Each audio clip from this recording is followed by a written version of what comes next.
Bom dia, boa tarde, boa noite. Eu sou Diego, do curso de Hortas Agroecológicas da Fundac, e a gente vai falar hoje sobre solo, né? Sobre esse ser coletivo, biodiverso. Então vamos dar uma olhada aqui.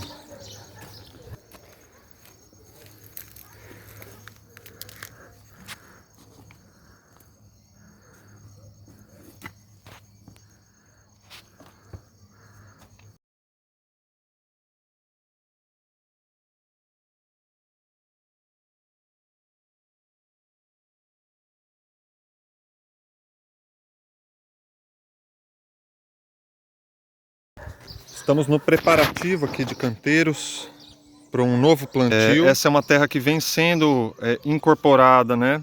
Bastante folha, é uma terra que está boa, mas a gente tem uma questão aqui de formigas. Vamos ver se dá para ver aqui. Depois eu mostro para vocês o formigueiro. Ó, dá para ver uma formiguinha ali carregando, né?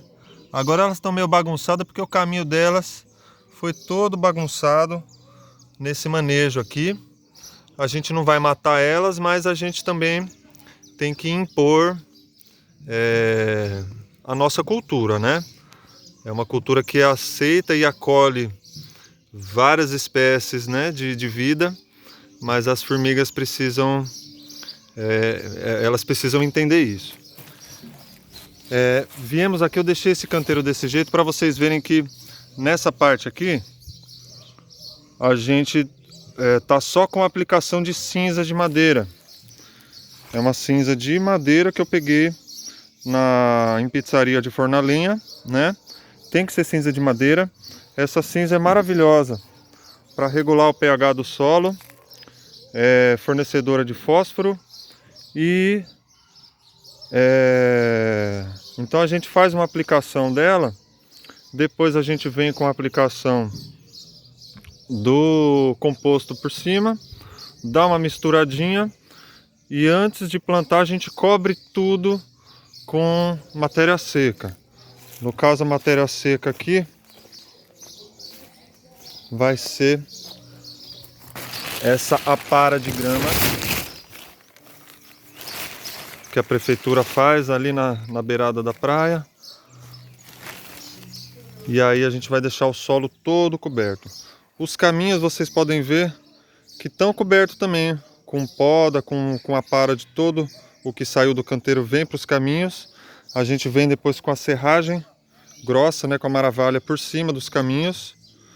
E então tanto caminho quanto canteiro, no final fica tudo coberto.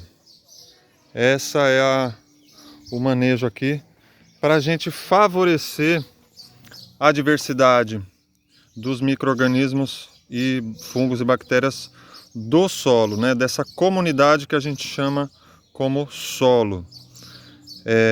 Então esse composto ele foi feito uma compostagem com comida e não tem terra nenhuma aqui nesse composto, né? Esse foi uma compostagem termofílica a partir de resíduos de famílias, né? Que a gente fez de um outro projeto, riquíssimo.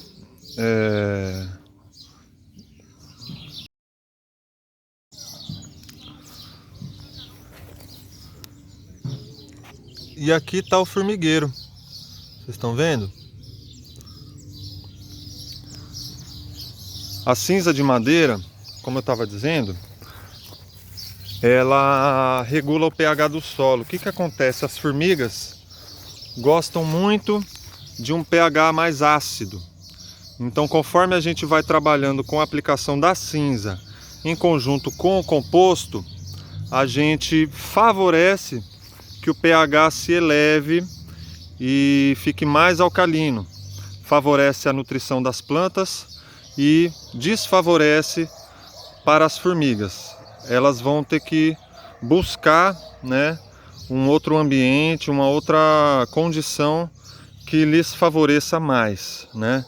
Então a tendência no processo, no tempo, é que daqui a pouco tempo elas estejam mais controladas, ou elas saiam realmente ou elas fiquem um pouco mais controladas.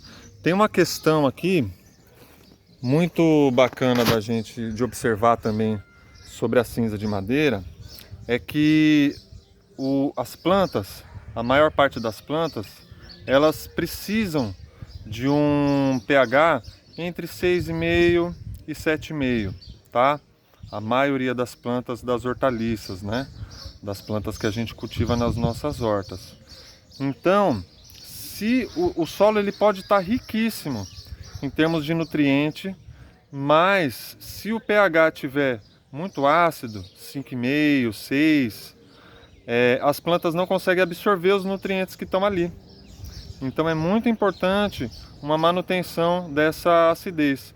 Como essa horta aqui ainda não havia, esses canteiros ainda não haviam recebido nenhuma aplicação, né, de correção da acidez e nem de composto orgânico, agora para esse novo plantio vai ser muito importante isso, porque apesar de ter sido aplicado as podas, né, a cobertura das podas das plantas, né, quer dizer, tem uma reposição mínima de nutrientes aqui, né, com a cobertura das podas sobre o solo. Mas a gente precisa dar uma carga maior e controlar esse pH, porque está saindo muito mais do que está entrando, né? Então a gente vai devolver essa nutrição e essa aplicação de cinzas para controlar o pH. Então tá aí, ó, os canteiros cobertos, né? Já semeados, plantados, as mudinhas protegidas, o solo bem protegido. Então essa cobertura aqui, né? Ela está cumprindo um papel, pelo menos 4 funções aqui, né? Essa cobertura está cumprindo. Então ela está protegendo o solo contra os raios solares, esse é um ponto. Ela está protegendo o solo do vento e da chuva direto, esse é outro ponto. Ela mantém a temperatura mais amena, ou seja, quando você tem o solo exposto, a variação térmica do dia e da noite, né, é muito grande e isso machuca, né, mata uma série de micro-organismos do solo. Quando ele está protegidinho assim, a variação é menor e se preserva essa camada superficial do solo, né? Esse é um outro ponto. Outro ponto é que mantém mais úmido, né? Então, uma horta constantemente coberta desse jeito, ela é um tanto mais resiliente, tá certo? Sob a questão da irrigação, né? Então, lembram que as plantas só conseguem se nutrir, né? Acessar os nutrientes que estão no solo num ambiente, numa solução aquosa, né? Ou seja, precisa ter água, precisa estar úmido, né? Não adianta você ter nutriente com solo seco, tá? Precisa estar úmido para a planta acessar. Então, quando a gente mantém essa cobertura, a gente também mantém úmido por mais tempo o solo, né? Na verdade, inclusive umedece, né? Por exemplo, quando está noite e aí fica dia, essa variação térmica cria o orvalho, né? E cria uma condição de umidade aqui embaixo, mesmo sem irrigar, né? A própria dinâmica da natureza cria uma relativa umidade embaixo aqui dessa cobertura. Esse é um outro fator. E por último, então seriam 5 fatores, né? Por último, essa é uma matéria orgânica, né? Então ela vai também pouco a pouco se decompondo e agregando minimamente aí carbono, né? Já que é uma matéria seca. Mas a gente pode agregar diversas matérias secas, né? Diferentes matérias secas. Então, além do carbono, outros nutrientes podem estar sendo incorporados no solo com a cobertura, né?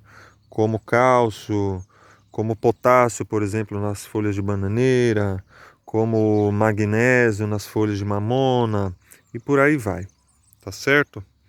Então é isso. Valeu?